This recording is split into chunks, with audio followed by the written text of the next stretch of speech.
Okay, so recently in Syria, there have been a very dangerous phenomenon currently unfolding. On one hand, there's the reality on the ground, which will be discussed in the first part of this event, the reality on the ground in Syria. And we have the latest report by the United Nations Commission of Inquiry in Syria, which says that the war against Syrian people continues unabated. We also have daily attacks on people in northern Syria. And there are tens of thousands of people who are still detained for the very same reasons that many of them have fled from Syria. As we know, many of these people are actually seen as enemies of the regime. And so there seems to be a parallel reality that is being projected and promoted by the Syrian regime, Russia, and an increasing number of people in the international community who claim that the only obstacle to the return of Syrians is repairing the damage in the infrastructure and providing reconstruction funds, which will solve the problem. And so the aim of this event is to discuss the true reality in Syria and how to get policymakers that make decisions that impact the lives of these people to change this reality. And to illustrate what I'm talking about, I would like to read to you the words of Abdul, who's 39, from Ha'il and Daraa, who returned in Syria in September 2020. And I'm taking this quote from the latest report by Human Rights Watch. And so Abdul says, in the first month after being tortured in detention, I couldn't walk properly. The bones are still broken, but the doctor is helping me. I can't work and can't go out alone. I will never leave my town now. I am scared of anything with a green color because it looks like the military uniforms. Those uniforms the military intelligence officers wore when they arrested and tortured me. I was in detention for 6 months. The terrorism I experienced in the jail is still with me now. I agreed to do this interview because I want people to know what happened to me when I returned to Syria. And so to discuss this issue further, today I have with me Nadia Hardman, who's refugee and migrant rights researcher at Human Rights Watch, Mary Forestier, who's a researcher and advisor on refugee and migrant rights in the MENA region at Amnesty, Fadel Abdul, who's the chairman and founder of the Syrian Network for Human Rights, and I am Haya Atassi, the media manager at the Syrian Association for Citizen Businesses. So I would like to start with Fadel, based on what I've said a while ago. Can you give us your diagnosis of the reality on the ground, and what is life like in Syria right now, especially for the returnees?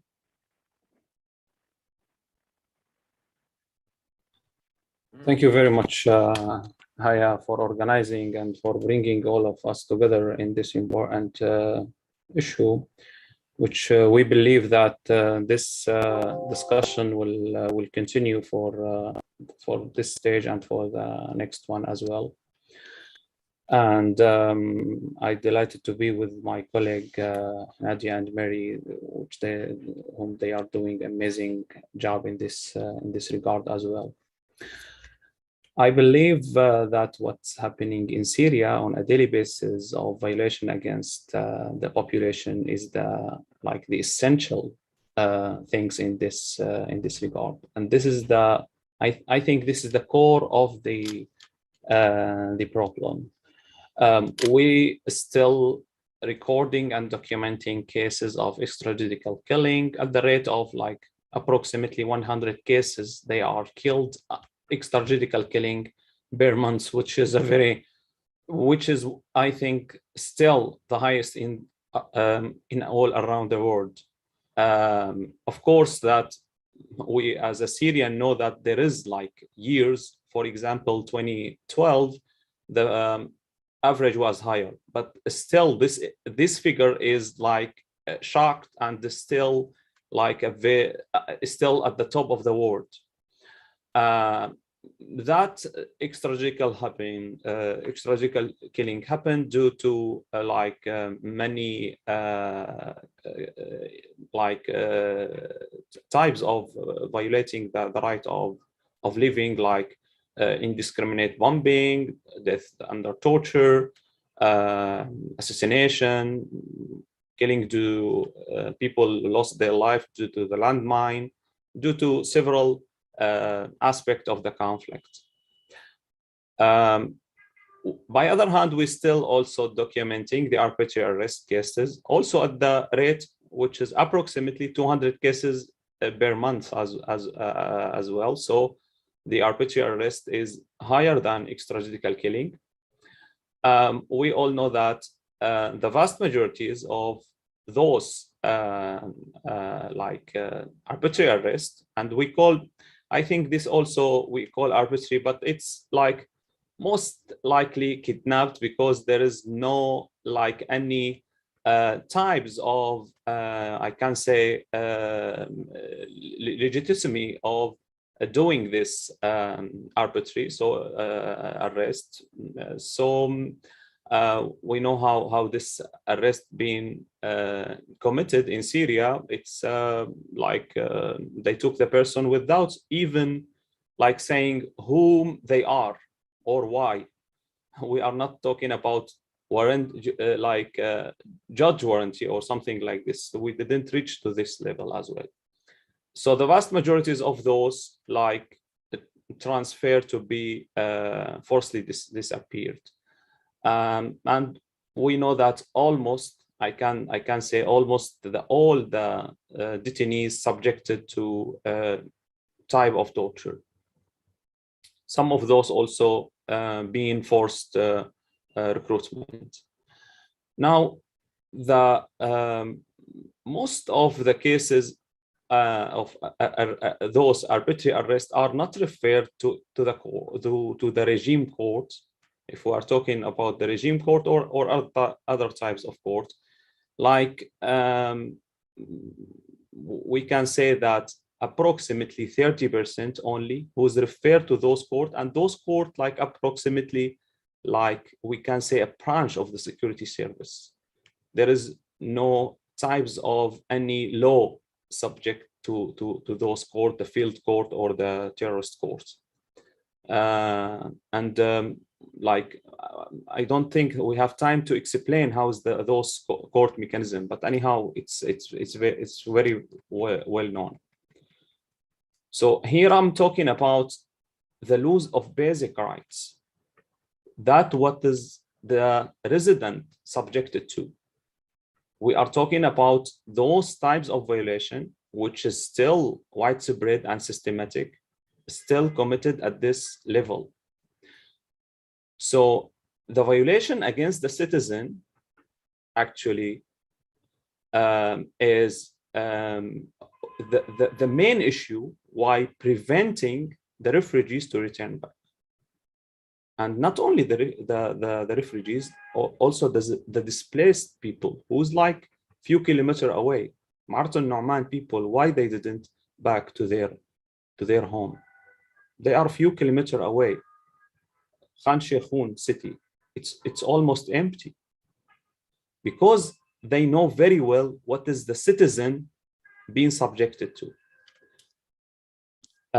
Regarding the refugees themselves, what's happened now? The regime actually considered the refugees themselves as like an enemy, and there is like here I think a good discrimination between the we need actually to have this discrimination for the sake of the refugees or the ITP, but mainly for the refugees, because the regime considered those as their enemy, especially those who is not visited or returned to Syria long time, many years ago.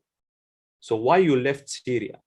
Why you didn't stood beside the security forces or the regime? This is in the regime mentality, and this is how the regime thinking. So I think that, and that's what is the security forces telling the people, telling those refugees. So I think that the returned refugees will be more subjected to those types of violation, which is the citizen subjected to, in even an extra level. So that I think what's happened in Syria at the daily basis, those types of violation, the refugees will be subjected for the higher level, but the core things, as I mentioned, is that those violation is still committed as it's almost in 2011.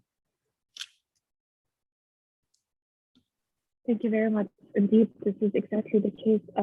I would move to Nadia. So you published in your latest report, you published testimonies from returnees where they are explaining what they faced when they went back to Syria. Why do you think these people did go back, and can you describe what did they face from the testimonies that you got? Thanks very much, Haya, and thank you very much for organizing this event today, this important event. Thank you to Fadel for setting out perfectly the context. And to Marie for her upcoming presentation as well. We spent a long time in our interviews asking people, the 65 Syrian refugees that I interviewed from this report who returned from Lebanon and Jordan to Syria, why they made this decision. So everyone I spoke to made a decision to go back. They were not deported by the authorities, although we can say in the context of Lebanon especially that these are coerced returns because the environment here in Lebanon is coercive for Syrian refugees. People are not given the means to live with restrictions on freedom of movement, access to basic services, and they don't have, more often than not, the legal right to be here, the legal papers, and they're subjected to arrest, harassment, and arbitrary deportation sometimes. So with that in mind, while we say that these are people who made the decision to leave, it's important to keep in mind the context in Lebanon. In Jordan, it's different. We don't see the same coercive environment. Across both countries, though, people talked about not having access to livelihoods, job opportunities, especially in the current context. Of course, again, Lebanon is not comparable. I mean, it's in a catastrophic financial situation, and 90% of Syrian refugees live in extreme poverty.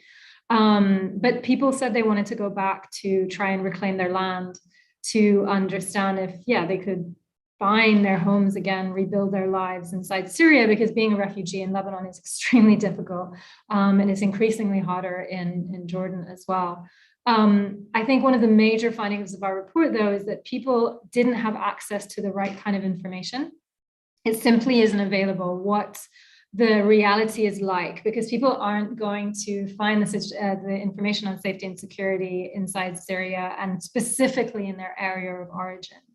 And so while we would think that they would rely on, family and friends networks to get that kind of information, it's simply not transmitted because it's extremely risky to do so. And of course, UNHCR doesn't have access to, or meaningful access to be able to report on return conditions. So with that misinformation in mind as well, people made this decision to return. Maybe I can just set out some of the figures. Out of the 65 people I spoke to, we documented 21 cases of arbitrary arrest and detention, 17 cases of enforced disappearance, 13 cases of torture, 5 extrajudicial killings, and I think it was 3 kidnappings, and 1 case of alleged sexual violence.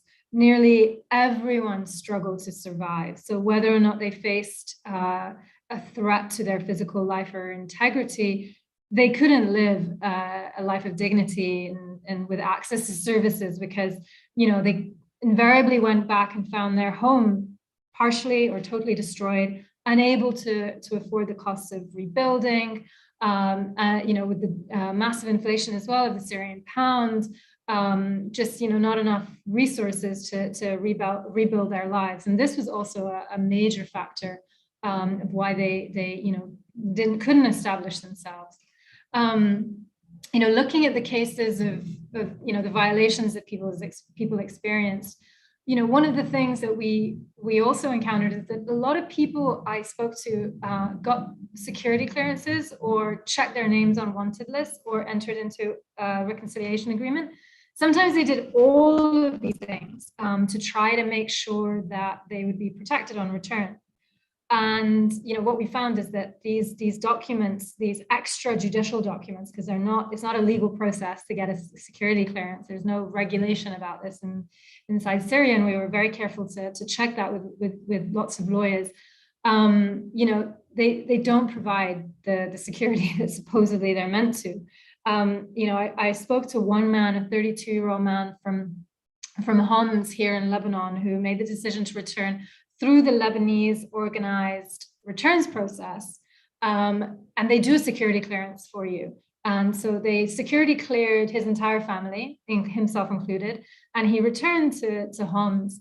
And on the second day, he was picked up by the political security agency, was passed around 4 other security agencies during his time in detention, and was brutally tortured. And he showed me the signs of electrocution on his body. He found out some time later that he was apparently being accused of terrorist acts. Was given documents to sign that he didn't have time to read or understand.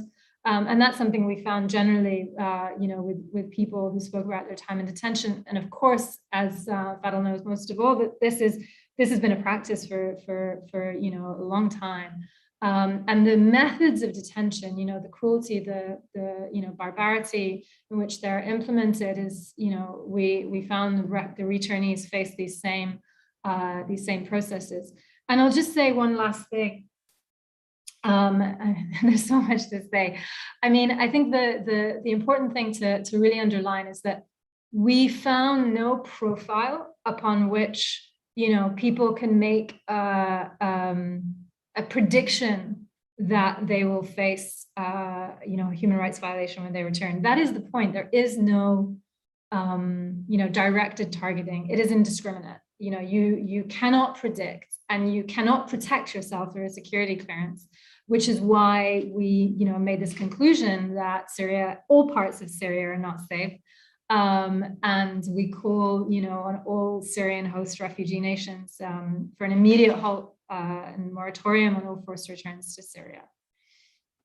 Thank you. Thank you, Nadia. Actually, we're going to get to the part of UNHCR and their role in return. And with regards to people not knowing the reality of the situation in Syria, I want to mention that in our latest report, we did a survey with Syrians in Assad-held areas, and 50% of the people indicated that they do not feel safe. 64% of the returnees said that they do not feel safe, and 94% of people in reconciliation areas do not feel safe. So the percentage of people who live in Assad-held areas, and interestingly, even people who never left, they also don't feel safe. I want to move to Mary, but Mary, first I want to read a quote from your report. In one of the testimonies in the report, there's Noor who says that she recounted that a Syrian officer told her at the border when she was crossing from Lebanon. He told her, "Why did you leave Syria? Because you don't like Bashar al-Assad, you don't like Syria." He told her, "You're a terrorist." He told her that Syria is not a hotel that you leave and return to when you want. And then he subsequently raped Noor, and he raped her 5-year-old daughter. So there were a lot of these really devastating testimonies which we read in your report. And so based on these testimonies, how do you describe the situation of the people who are returning back to Syria, to Assad-held areas in Syria? Thank you, Haya. And I just want to say that the quote you read, this was told to this lady we called Noor in the report. It was also told to other people. It was not an exception, just one thing that was told to one returnee. This accusation of leaving the country because people supposedly didn't support the government came over and over again. So it was not just one quote. And so that's why, to answer your question, the situation in Syria for refugees returning is so difficult and so dangerous. It's because they are considered, because they left the country, as opponents, as Fadel was explaining earlier, and as Nadia was saying, there is no profile of people at risk. There is no profile because the simple fact of having left the country is enough for the Syrian government to believe that these people are opponents, because they believe they didn't want to stay to defend the country. So because of this widespread suspicion of being an opponent, people, when they return, face very serious human rights violations. And Amnesty's report's findings are very similar to Human Rights Watch report finding that Nadia highlighted, even though we interviewed totally different people. So we found that when people are returning, the situation for them is that they are at real risk of persecution. They are at real risk of suffering sexual violence. You described the horrific story of Noor and her young daughter, but it happened to another boy. Among the cases I documented, it also happened to men. There is a case of this man who returned, and he was beaten when he was detained, and the officer who beat him told him he was beaten on his genitals, and the officer who beat him told him, "We are beating you here so that you cannot bear children who will harm you, who will harm the country as you harm the country." So this is very self-explanatory. So beyond the sexual violence, and again, that came up in a very alarming high number of cases among our investigation. Detention, arbitrary and unlawful detention, is also very common. We documented 59 cases of detention. So whether at the border crossing when people were arrested and taken to intelligence detention centers, or a few days after returning, maximum a few weeks after returning, people were refugees returning were arrested and detained in intelligence facilities, and it affected men, women, and also children. We documented 2 cases of pregnant women who were detained, 10 cases of children who were detained, and the majority of these children were below 4-year-old, because what happens is that they are taken with their mother. Also, another type of abuse is enforced disappearances. We document 27 cases who were forcibly disappeared. For instance, there is this family who returned from France. They returned via Lebanon, and as soon as they crossed the border with Lebanon, they were arrested, the 2 parents and the 4 children and young children. And since then, they have been disappeared. It has been 2.5 years, and their family have no news. Also, among the people who were disappeared, 5 of them reportedly died in custody. Their family was notified that their relatives died in custody. And finally, as it has unfortunately been the case since the beginning of the conflict in Syria, there have been a high number of cases of torture. So people who return when they are detained have been tortured. It is the same type of torture we've seen in Syria since the beginning, the same method, the same tools. So it really strictly followed the pattern we unfortunately know. And because of this situation, because of what returnees face, their first move when they can is to leave the country again. None of among the cases I documented, all of those who were able to flee the country again did so. So in the end, it's only 1/3, because not all of them were able to, for various reasons I won't go into now. But no one felt safe enough to return. And so that's very telling in itself. For people who return from Rukban, the fact that they prefer to go back to Rukban rather than staying in Syria is also self-explanatory. And finally, I would like to say that the situation for women who are returning is not better than for men. There is this belief that women will be less at risk because they don't have to do the military service, maybe, or I don't know for which reasons, but they are not. I want to highlight that women are as much at risk as men, and yes, they would face violations even if they return without a male relative. So that's a short overview of the situation for refugees returning to Syria.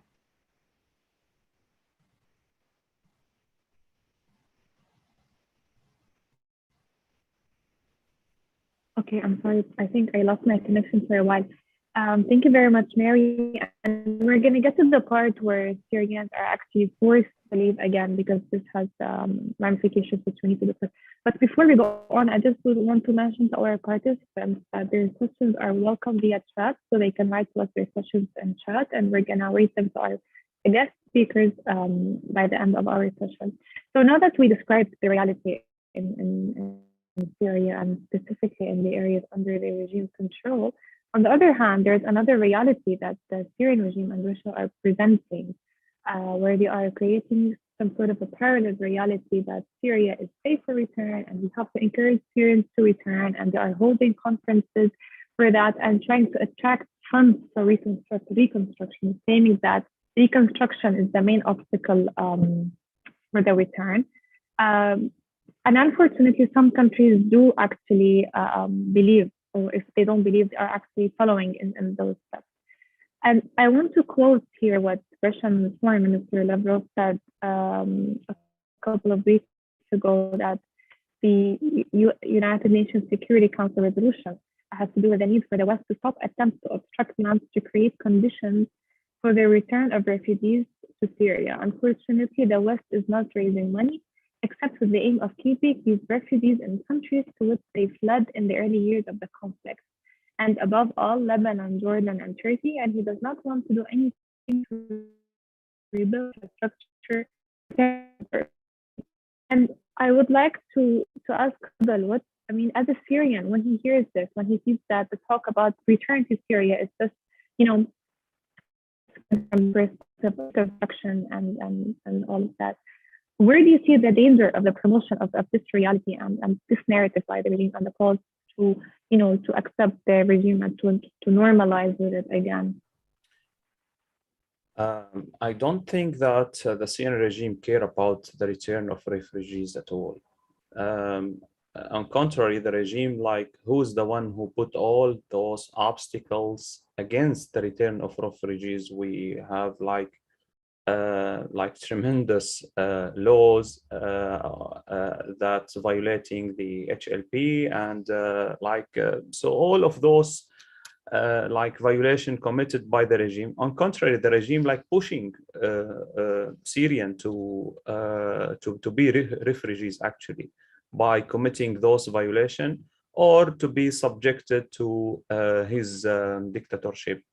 I think that this is the Russian desire.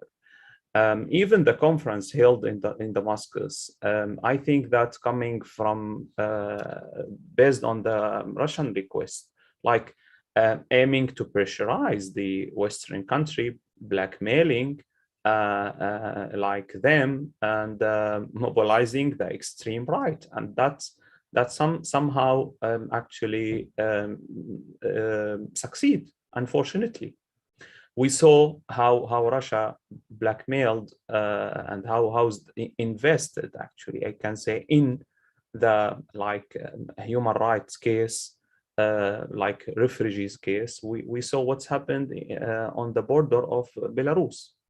Actually, Russia aimed to say, what is the Russia aim? That's the next point. They are aimed to say, if the refugees return, that means Syria is safe. So let's start the reconstruction process. There is also other theory that Russia trying to build, and I hear it unfortunately from some Western diplomat, which is a bit surprised for me and shocked, that the Russians said, and he didn't say the Russia, but I think also this, what the Russian is trying to spread. They said, if the construction process begin, especially the hospitals and the facilities, the refugees will return. What is prevent them to return? That those facilities are destroyed. Okay, they forgotten that those being destroyed by Russian forces, shelling the regime forces, and Russia is a rich country. Why also they are not support or engage in the reconstruction? They want to destroy, and they want the other to rebuild, and they want to seek benefit from this build, from UN aid, from all of that. So also, by other hand, and this also the argument also, we can say why Russia didn't provide any guarantee to the refugees when they are being back, not to be subjected for arbitrary arrest, torture, forced conscription, and all of those types of violation. So that actually leads me to I think that pressure the countries of, this is the third point of your question. There is actually a pressure on the regional countries, which they are around Syria, economically and all of that. And I think that, okay, they are committed somehow violation against the refugees, which being documented. But by other hand, there is also here a responsibility from the vast majorities of states around the world to resettle the refugees. They are now, some of those regional countries, they are forcing refugees, Syrian refugees, to return back to different territories, regime control area at the Jordanian border, or at the north to opposition held area. I think Syria, all Syria is not safe. And the perpetrator is acting similarly. So of course the regime committed the vast majority of crimes, and they have state institution like security forces and army. But I do believe, as my colleague mentioned, and as my colleague at the Commission of Inquiry said, all Syria is not safe. So I think that there is, and here we need actually to keep talking about the responsibility of the other state. So to resettle these refugees, which is, we are monitoring and seeing this process is very much poor, unfortunately. The last point, and sorry I took much time in this question, the European countries, I think, should learn from Belarus lesson, what's happened, and should engage more to solve the root of the conflict and to reach to end of, because the generation, the reason generation, the generate of the refugees, the root and the cause of generate refugees is still exist. So the refugees will be increased, not decreased, because this conflict took so much. And I think the European countries does not engage that much in solving the root of the refugees generation or generating. And they, in this regard, they need to pressurize also the countries. And I think this is the lead us to maybe the next question, or maybe I can talk later about the normalizing with Assad regime. That means none of the refugees at all, the refugees or ITP, I can assure you, 13 millions will not gonna to return at all to Syria. No, that's the definition of normalization with Assad. Normalization with Assad, that means normalization with crimes against humanity and war crime, total impunity. Maybe we can talk further. Sorry, I took much time.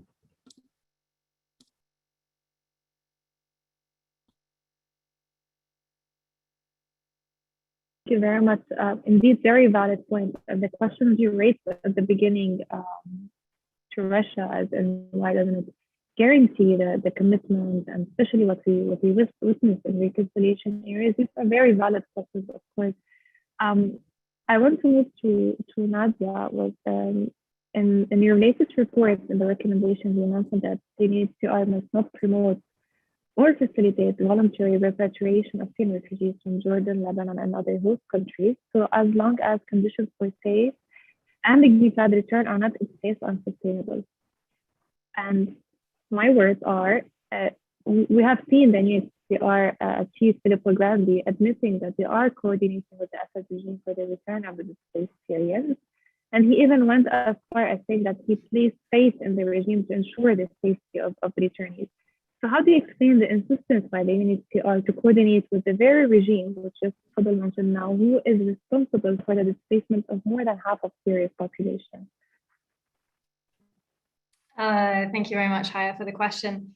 Look, I can't, as Human Rights Watch or as Nadia Hardman, impute to what UNHCR is thinking or doing in its tweets, for example, because I think you're referring to specifically Grandy's tweets after his visit to Damascus, and these tweets referred to returns and creating conditions for return and removing obstacles for return. And of course, one thing I can say is that we are concerned by that language, very concerned, and it flies in the face of the position that UNHCR is still still maintains that Syria is not safe and it is not organizing or facilitating returns. And that is still the case. That is, they are not doing that.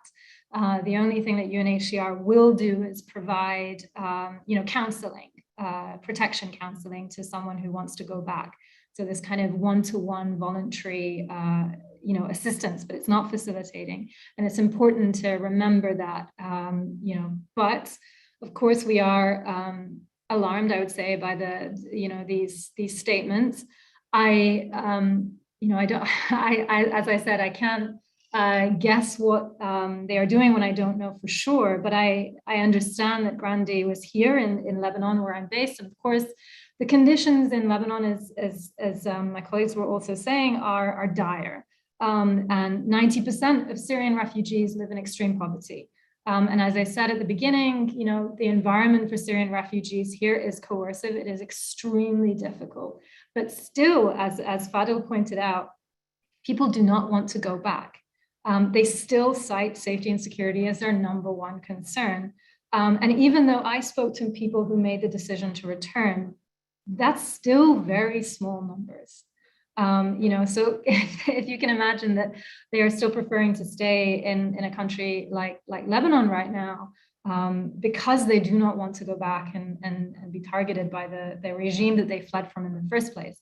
And this is something which, despite the economic conditions inside Lebanon and difficulties in Jordan, and the fact that 10 years on, yes, we're protracted displacement, but the reality just hasn't changed. And until that shifts in any kind of meaningful way, and that we can guarantee safe and dignified returns, then we cannot move away from this position, and UNHCR cannot, and hopefully will not move from their position that Syria is not safe for return. We can talk later maybe about the European shifts with a couple of member states, but yeah, maybe I'll leave it there for the moment. Yeah, thank you very much.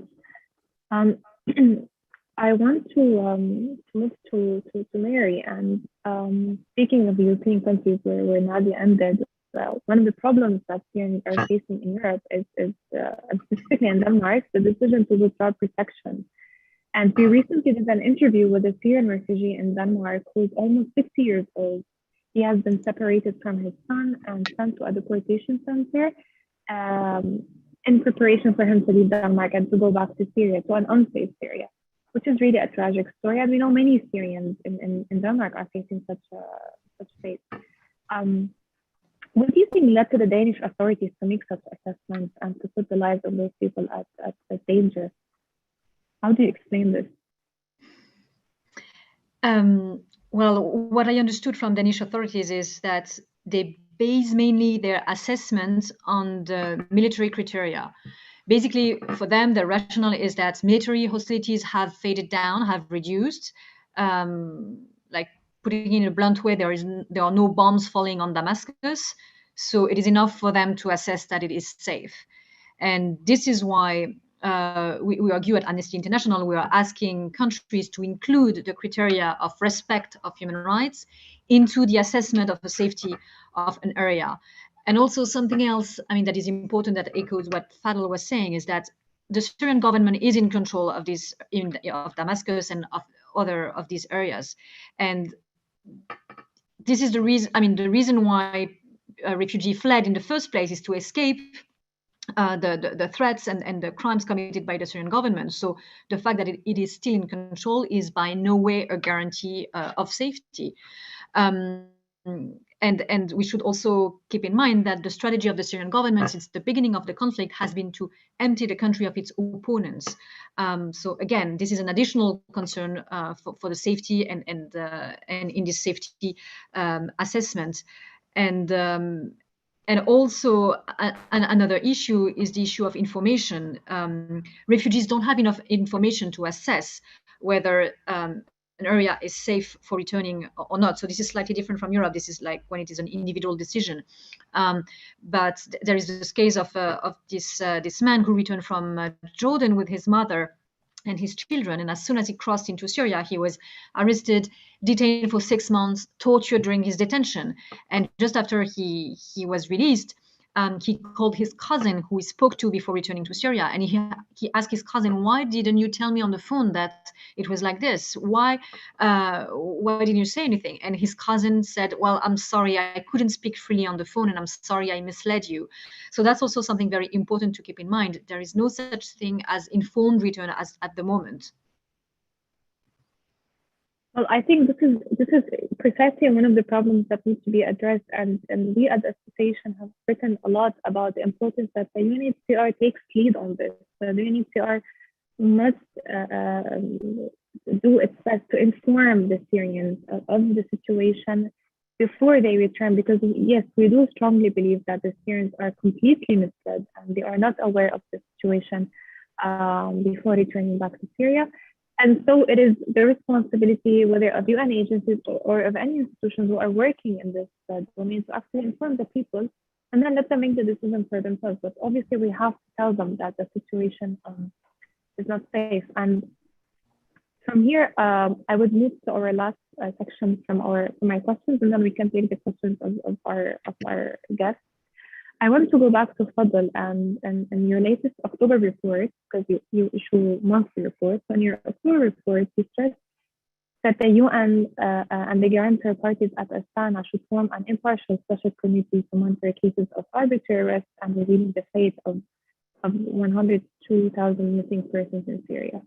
85% of them detained by the same regime. And you also add that pressure should be applied on all parties to immediately review their detention records in accordance with their timetable, and allow humanitarian organizations like the International Committee of Red Cross to have direct access to them. And my question is,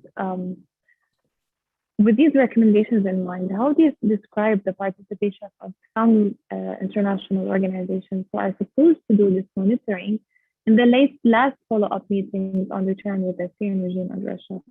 How do we get them to act on your recommendations at the time when they are actually engaging in normalization? Thanks, Haya, for this question. We think that Asitana is a military track, is not a political one or not a human rights track. Asitana has not succeeded at all in revealing the fate of the disappeared person, as you mentioned. Still, this 102,000 still disappeared till this moment, which is like a huge figure, and which is also again put Syria in the worst country around the world who is suffering from the disappearance at this stage. And also they didn't succeed at least revealing their fate, not releasing. We are not talking about this stage.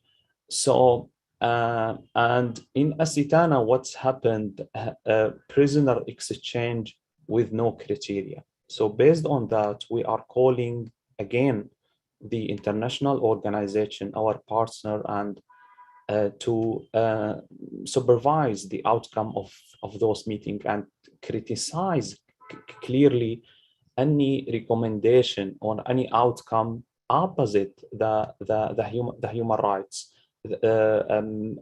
Somehow, and as you mentioned, maybe there is they are sending or spreading this feeling that there is prisoner exchange happening, there is this process, and that type of normalization normalization with Assad. So, and Russia built on this. I think that normalization should be always linked with the political transition toward democracy, and should always be linked to respect of the human rights.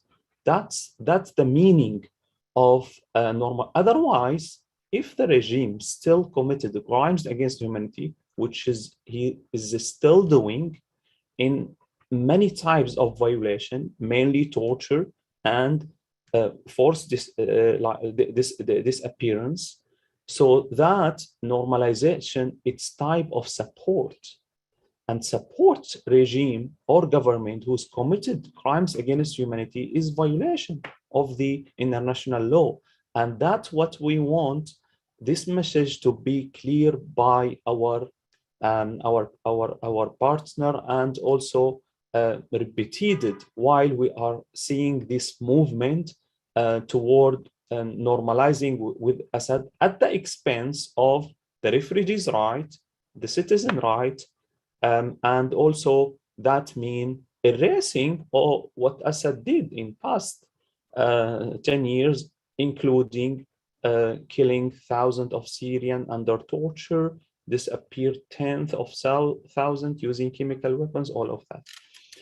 Finally, I do think that the ICRC can, like, I think they can, like, do much more effort than what they are doing in Syria.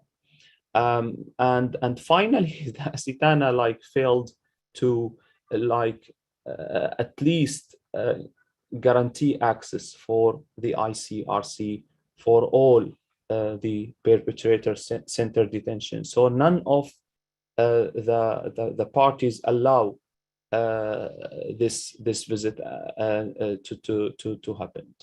Thank you.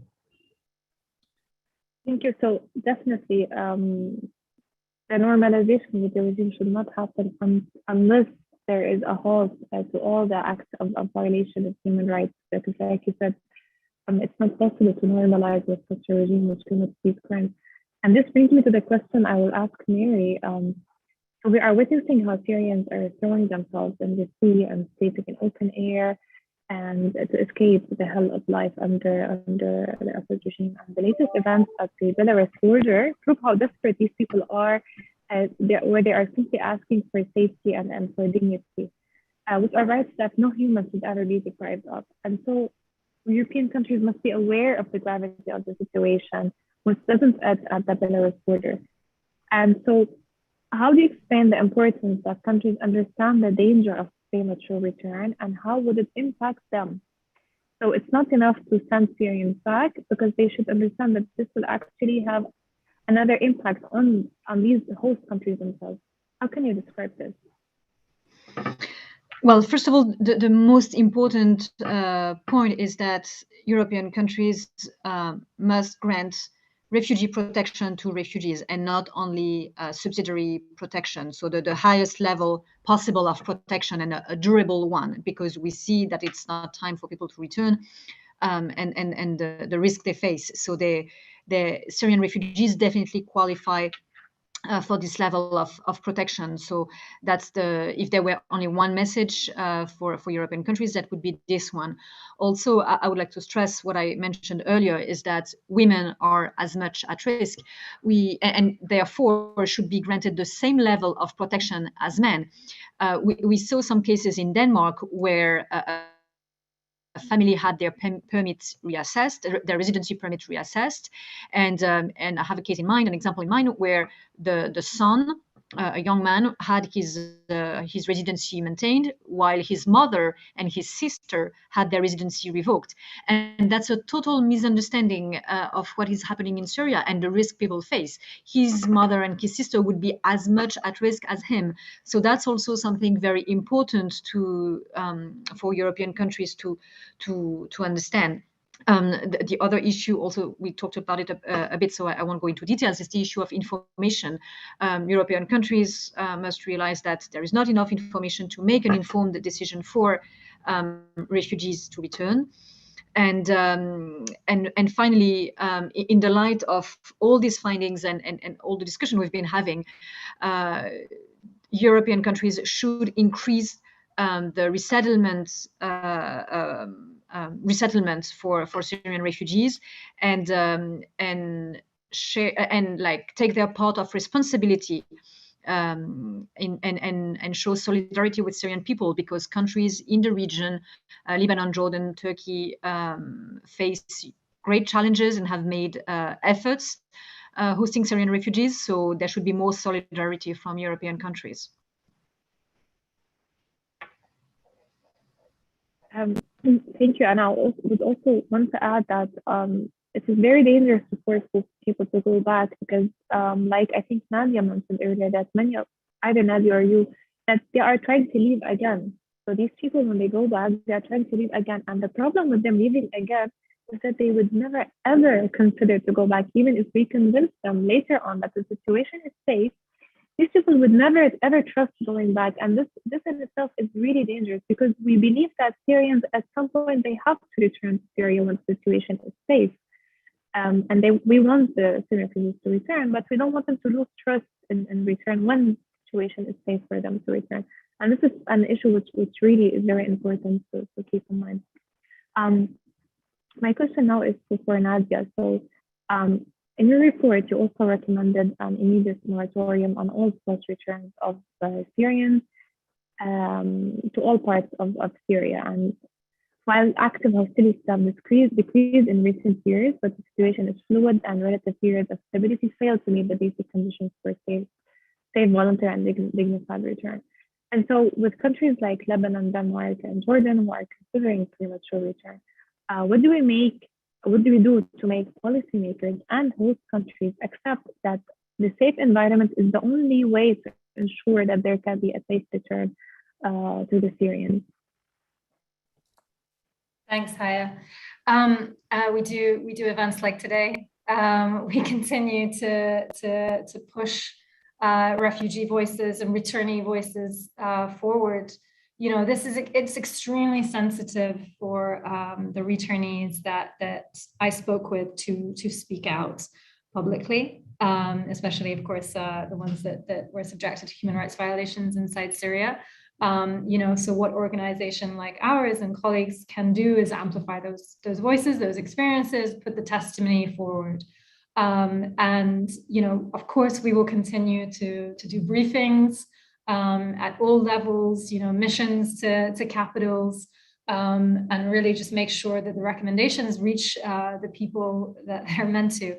But it's just really important to keep on hammering the message home to make sure that these reports are read, and that consultations, I mean, the most important thing is to consult with Syrian refugees themselves, which is what it does happen. You know, there is monitoring, there's protection monitoring out there, there's intentions data, which says Syrian refugees do not intend to return because they consider safety and security as the primary barrier. So that has to be taken seriously. You know, 10 years on, it doesn't matter. If conditions are not right for return, it's not safe, it's not dignified, it's not informed, then we need to continue to push for humanitarian funding in Syrian refugee host nations and continue resettlement, up resettlement numbers places in Europe. I mean, the worry that we have is that funding appeals will shift towards returns preparedness prematurely. And this is what we're really calling not to happen. Just because, you know, we've reached this margin of a decade, just because there are signs of normalization, does not change the reality on the ground. So yeah, we will continue and with your organizations and others to amplify these messages as much as possible. Thank you very much. I have one last question from my side, and then we'll move to the questions on the chat. So the Syrian Association for Citizen Dignity published a report that is on the weaponization of aid. I'm addressing this question to Fadel, but anyone is free to answer. On weaponization of aid and in assault-hit areas, and how there are methods and mechanisms used by the regime to manipulate aid and direct it for its own interests. And In recommendations of many of the reports, which I read from Human Rights Watch, from Amnesty, and even from your reports, there are always recommendations that donor countries must ensure that these funds are going to the right place and that these funds are actually contributing to save these Syrians and to improve their livelihoods. But our reports actually have shown that, and according to the testimonies from people who worked in international organizations, in Syrian organizations, and UN agencies in Syria, that the regime has direct control of aid that's entering Syria.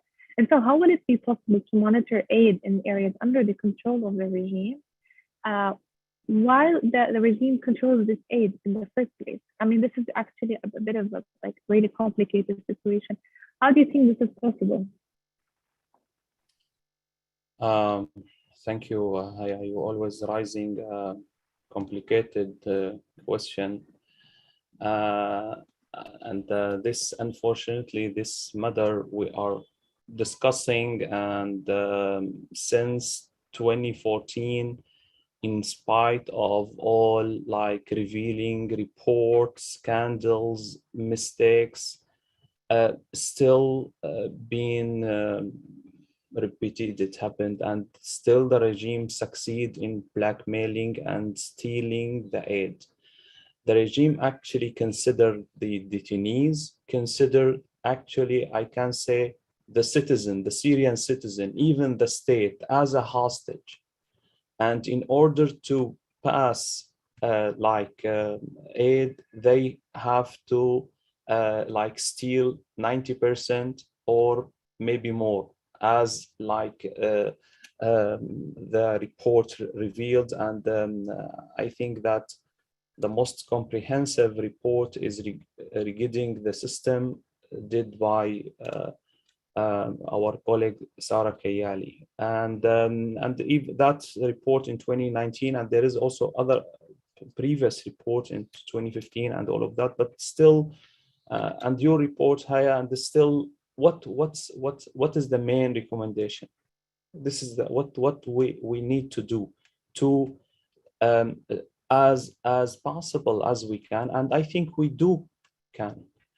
I think that establishment of the platform, coordination platform for mainly the donors. The donors has to create this platform in between, mainly the state and including the UN and the biggest organization.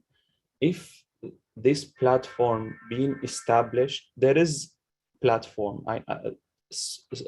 but those scattered platform, many platforms, there is actually, and there is a coalition, and there is a coordinating, but those are not who's everyone, we don't want everyone, but at least the major one is, there is not that much coordination. Why?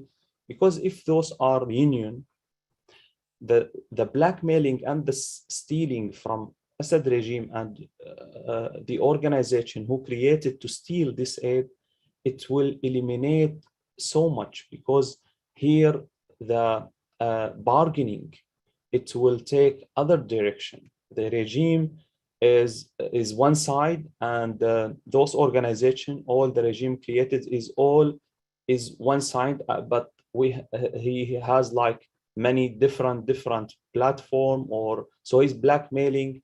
But if there is a union, the blackmailing and the stealing will eliminate, I think, so much. That doesn't establish till now, after all of those years and failure. I hope that some movement took place, especially after we saw the Russia blackmailing on the cross-border resolution, and how's every renewal, we noticed how the Russian want something in return, in exchange to allowing the aid, the neutral aid, the neutral UN aid to pass to the displaced people who's mainly displaced by Russia and regime shilling. What a world we are living in. That's true. And I remember when there was a campaign on the cross-border aid, and we have said this, and you have said this, and other institutions have said that the humanitarian aid to Syria should not be politicized. It should not be bound to the blackmailing of Russia at the Security Council. And there are actually legal ways for aid to be delivered to Syria without the approval of the Security Council. So yes, we actually call upon the donor countries to take this path and not allow the Russian blackmailing. I will take a few of the questions that we have in our chat. There's a question that's to all of the speakers, so anyone is free to answer it. So it says there are increasingly frequent reports of European states looking for ways to direct their funding to early recovery and finding ways to normalize the status quo without any change in the security situation. How can we advocate against such creeping acceptance of premature return on a larger scale? What can organizations such as those gathered here do to prevent this from happening? Anyone would like to answer? No.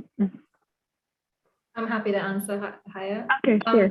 I mean, it's probably a bit of a repetition of what I said before. You know, of course, funding discussions, you know, we don't attend discussions with humanitarian organizations and donors, you know, about allocations of funding, but they rely on reports, public reports, such as ours and Amnesty's and the Syrian Network for Human Rights. So now that these reports are coming out, and there are many others out there from other organizations, you know, describing the human rights situation that continues to be dire, and now what happens to refugee returns, we hope that this will make it into the proposal draw-ups of what funding and programming should look like, i.e. not returns-based programming, but continuing protection and humanitarian programming. So we don't move towards a normalization because people are suddenly now talking about what do we need to do to remove obstacles for return. The major obstacle for return is the Assad regime itself. And, you know, and until that changes, then, you know, it's going to be extremely difficult to talk about anything like safe, dignified, and voluntary returns. We have a question here about, I don't know if this is very relevant to the session, but what information is available to speakers about the process of demographic change that the Syrian regime is carrying in a number of sensitive areas in Syria? I don't know if anyone would like to address this issue right now.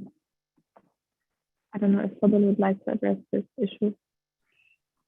Yeah, demographic change, we highlight this issue, that part of the forced displacement. But demographic change or the engineering change is bigger than that. Happened that took place in. Of course, it can be linked also to the refugees, because mainly lots of displaced people, IDP, moved to be refugees or seek refugees because they lost their houses. It's been destroyed, they've been displaced. But we recorded some massacres took place based on sect issues, so that somehow, mainly in Homs actually, somehow that lead to a demographic change, which is it's not that much easy to prove. Actually, we shed a light on that. But the massacres is, of course, lead to the people being terrified to return, and none of them actually being returned. Some interior family being erased and killed, so they've been terrified. I cannot consider that as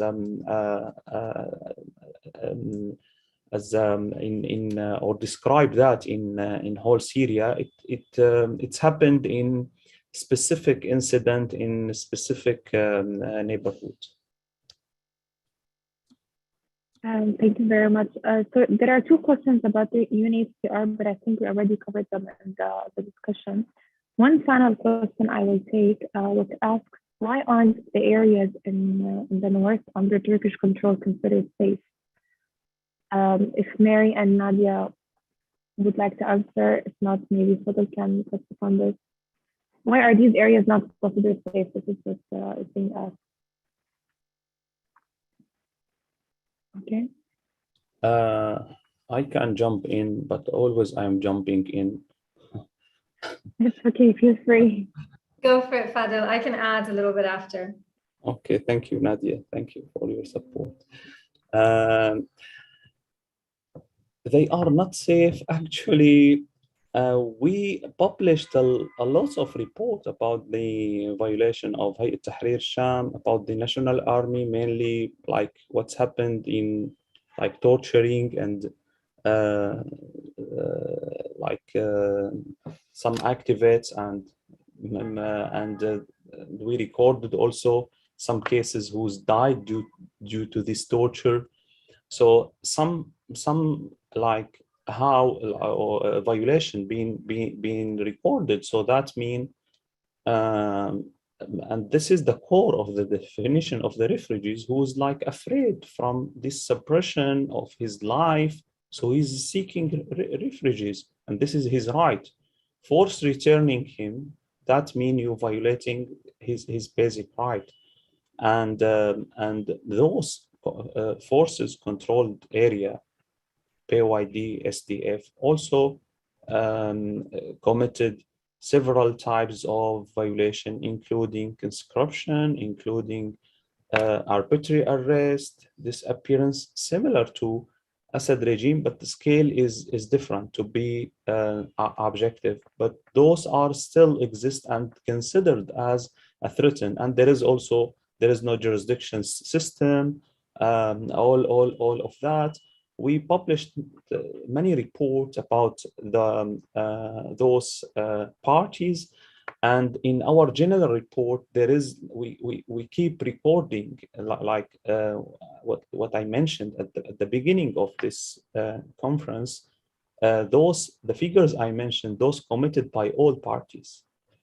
The average of 200 arbitrary arrests, the 100 of extrajudicial killing, and different types of violation. So those are committed by all parties. We still recorded cases from all of them, and I think those areas are not safe to the refugees to return back.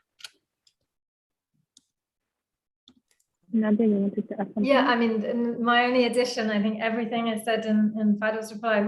We for the report, we only spoke to people who returned to government-controlled areas. So we didn't, and I believe Amnesty is the same, didn't interview refugees who returned to non-government-controlled areas. So our findings flow from those. But the audience have a good and strong answer from Fadel. Thank you very much.